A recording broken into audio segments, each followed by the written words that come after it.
예수께서 그 마음에 변론하는 것을 아시고 어린아이 하나를 데려다가 자기 곁에 세우시고 그들에게 이르시되 누구든지 내 이름으로 이런 어린아이를 영접하면 곧 나를 영접하며 또 누구든지 나를 영접하면 곧 나를 보내신 이를 영접함이라. 너희 모든 사람 중에 가장 작은 그가 큰 자니라. 요한이 여짜오되 주여 어떤 사람이 주의 이름으로 귀신을 내쫓는 것을 우리가 보고 우리와 함께 따르지 아니함으로 금하였나이다. 예수께서 이르시되 금하지 말라. 너희를 반대하지 않는 자는 너희를 위하는 자니라 하시니라. 아멘. 오늘도 주님과 함께 동행하시는 복되고 귀한 하루가 되시기를 소망합니다. 예수님이 제자들에게 예수님이 누구신지를 물었고요. 그래서 주님은 그리스도이십니다 라고 하는 응답을 받았고, 처음으로 주님이 그리스도이다 라고 하는 응답을 받은 다음에 이제 처음으로 고난이 있을 거다라고 하는 것, 그리스도는 고난을 받을 거다라고 하는 것을 이야기하셨습니다. 그러함에도 불구하고 제자들은 아직은 잘 모릅니다. 그게 무슨 말인지. 그래서 그들은 자기가 하는 말이 무슨 말인지를 알지 못하느니라 이렇게 얘기하셨던 거죠.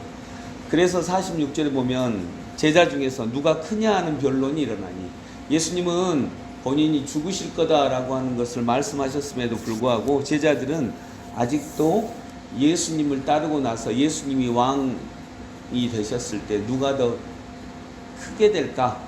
이걸 이제 얘기를 합니다.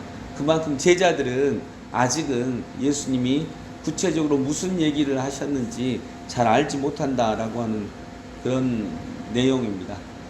누가 크냐라고 하는 변론이 일어나니 예수께서 그 마음에 변론하는 것을 아시고 어린아이 하나를 데려다가 자기 곁에 세우시고, 어린아이 하나를 데려다가 자기 곁에 세우시고, 누가 크냐? 누가 예수님 옆에 쉽게 말해서 영의정으로 앉을 것이냐?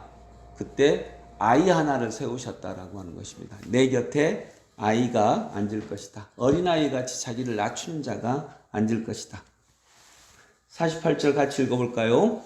그들에게 이르시되 누구든지 내 이름으로 이런 어린아이를 영접하면 곧 나를 영접하며 또 누구든지 나를 영접하면 곧 나를 보내신 이를 영접합니다. 너희 모든 사람 중에 가장 작은 그가 큰 자니라. 아멘. 아직은 제자들은 예수님의 뜻을 잘 모릅니다. 크고 작음에 매여 있다라고 하는 거죠. 누가 큰 자냐? 누가 작은 자냐? 여러분, 성경에서는 크고 작음을 어떻게 볼까요? 오늘은 이제 짧게 두 가지만 얘기를 하자면, 작은 일이 큰 것과 연결되는 것은요, 크다, 작다라고 하는 것을 이야기하기 전에 먼저 얘기해야 되는 것은 무엇이 진짜냐라고 하는 것입니다. 무엇이 진짜냐? 여러분, 작은 일이 소중한 이유는 작은 일을 하는 사람은 가짜일까요? 진짜일까요? 그 집에서 굉장히 작은 일을 성실하게 해요. 그러면 그 사람은 그 집의 주인일까요? 아닐까요? 주인이 작은 일해요. 다른 사람은 드러나는 일을 하죠. 그러니까 작은 일이라고 하는 것은, 작은 일을 하는 사람은 뭐냐면 진짜라는 거예요. 진짜. 그 사람이 진짜 성도라는 거죠. 그 사람이 진짜 예수님을 따르는 사람이라는 거죠.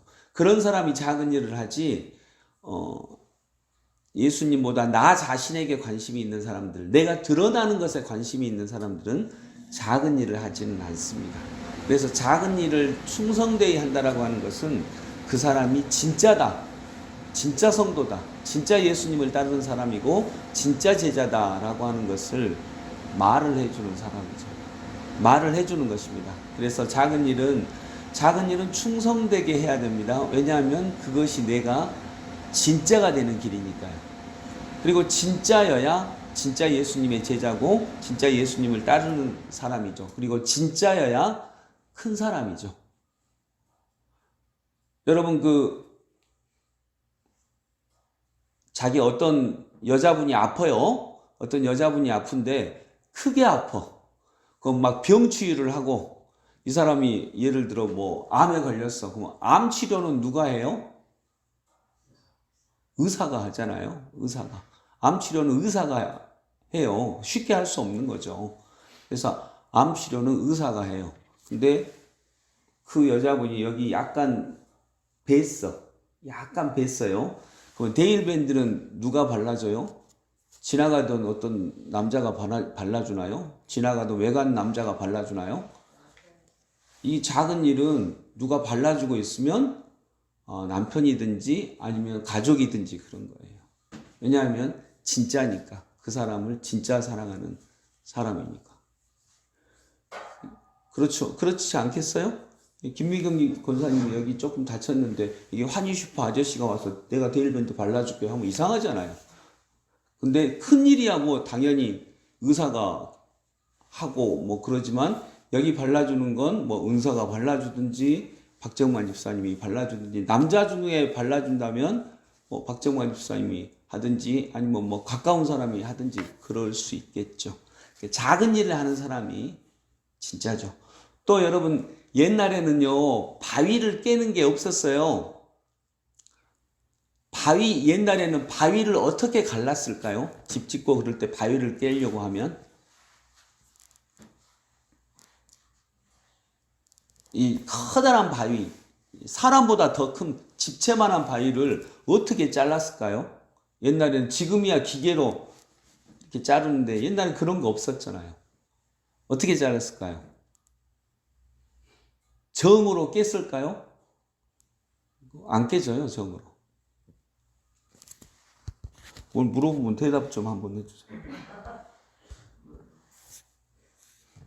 옛날에는 어떻게 깰 수가 없었어요. 근데 정으로 구멍을 내요. 아주 작은 구멍, 요만한 구멍 정도를 냅니다. 그리고 걷다가 나무를 박아요. 쐐기라고 하죠. 나무를 박고 물을 줘요. 물을 주면 물을 먹은 나무는 어떻게 되나요? 불어나죠.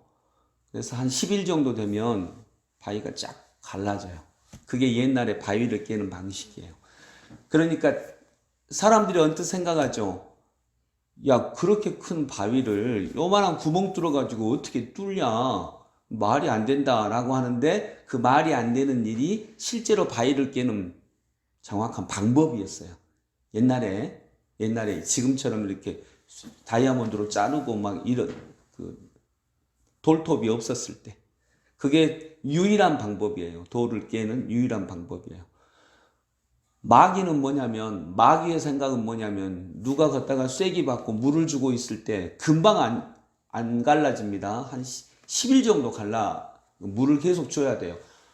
아무 변화도 없어요. 그리고 언뜻 생각할 때 야 거기 물 준다고 바위가 갈라지냐 이렇게 말하는 게 마귀의 생각일 수 있어요. 요만한 구멍 뚫린다고 어떻게 바위가 갈라지냐. 거기 그 나무에 물 준다고 그게 갈라진대. 우리 모르면 그렇게 생각하잖아요. 그런다고 어떻게 바위가 갈라져? 근데 바위가 갈라지거든요. 그러니까 여러분 그렇게 작은 일을 할 때 여러분이 이렇게 작게 새벽에 나와 기도하고 뭐 긴 시간 기도하지 않아도 5분, 10분 기도하고 또 예수님의 말씀을 붙잡고 따르고 우리가 언뜻 생각할 때 그래가지고 이게 될까? 어제 말씀 예를 들면 주 안에서 자녀들아 주 안에서 부모에게 순종하라. 부모들아 주 안에서 자녀를 사랑하라. 이것이 옳으니라. 주 안에서라고 할 때 그런다고 이게 될까? 근데 여러분 우리는 믿는 것입니다. 정말 됩니다. 마치 나무에다가 물 준다고 그게 어떻게 그 집채만한 바위가 어떻게 갈라져? 갈라지거든요. 그런 작은 일을 붙잡고 충성되게 나아가는 진짜 성도 되시는 하나님의 백성들 되기를 소망합니다. 기도하겠습니다. 네. 아버지 하나님 은혜를 감사합니다. 주님의 곁에 앉은 사람들 작은 일에 충성하는 사람입니다. 작은 일에 충성하는 사람이 진짜입니다. 하나님 작은 일에 충성을 할 때 작은 일을 소중하게 여기고 소중하게 붙잡을 때 그래가지고 어떻게 그게 되겠니라고 하는 이 생각이 사탄의 생각입니다. 마귀의 생각이 있다면 그런 것입니다. 주님, 오늘도 저희들 작은 일에 충성하며 큰 일을 결국 이루어내는 하나님의 백성들 되게 하여 주옵소서. 예수님 이름으로 기도드립니다. 아멘.